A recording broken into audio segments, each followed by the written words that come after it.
constantly giving the O-line credit for what he's been able to do. Do you guys, does he express that a lot to you guys, and how proud are you guys of him? We're very proud and thankful to have Marcus Lattimore as a running back for us. Something that's so special about Marcus, you know, after games and stuff, I look down at my phone and, you know, we get a lot of texts, but we always get a text from Marcus thanking us for everything that we've done. And, you know, as offensive linemen, that's what we live for. We live to please our running back. TJ, last 4 games are 2-2 against Vandy, 3-0 so far this year, but it's Vandy. That said, do you think you would practice just as hard for them as you would at Georgia or Florida and take them serious? Oh, absolutely. Vanderbilt is 3-0 this year, and it's a ring game for us. This game is just as important as any game, much less a SEC game. So we can't take Vanderbilt lightly at all. Watching film on their defense, I think they look just as good as anybody that played.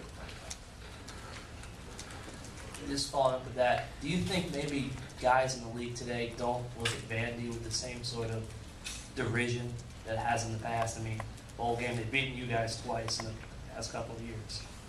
I think that everybody's taking the same approach. I think that we're looking at them, that they could upset us, and we don't want that to happen. You know, they got 2 D linemen, one's leading the league in sacks, one's leading the league in tackles for loss. They've got a guy leading the league in interceptions. So, I mean, I don't know how you can not take them serious. Marcus said after the Georgia game that before that final drive that he went up to you guys and said, "Listen, we've got to get this done. If we don't, nobody else will." Is that another thing that kind of sets him apart? Is not? I mean, he's obviously a great player, but it just seems like his head is always in the right spot. Marcus definitely has a great head on his shoulders, and he's the kind of guy that you want to fight for. He's the kind of guy that you want to go to war with. And you know, that's motivating as an offensive lineman. You want to fight for every inch for that guy. TJ, you touched on a ring game before. I think I understand what you mean there, but can you explain what that is and how much you guys might talk about that?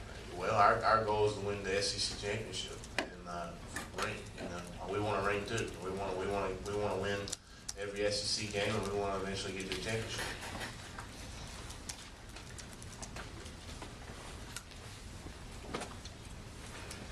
TJ, you've had to come from behind in your 3 first games. How much do you want to come out, just take command, take control of a game early, and just lead that thing from beginning to end, so you don't have to have those stressful second half moments? Yeah, well, we definitely have been stressed out with the way we won our games, but we have yet to play a complete game. We have yet to play a game where we've done everything right, and that's something that we're striving for, and we've got to do soon.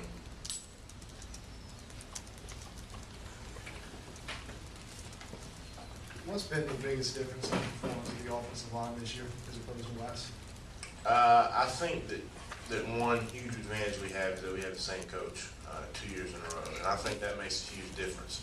And we're running the same schemes, we know the same terminology. I think that we as a unit have gotten closer, and we're clicking a lot better than we have in the past.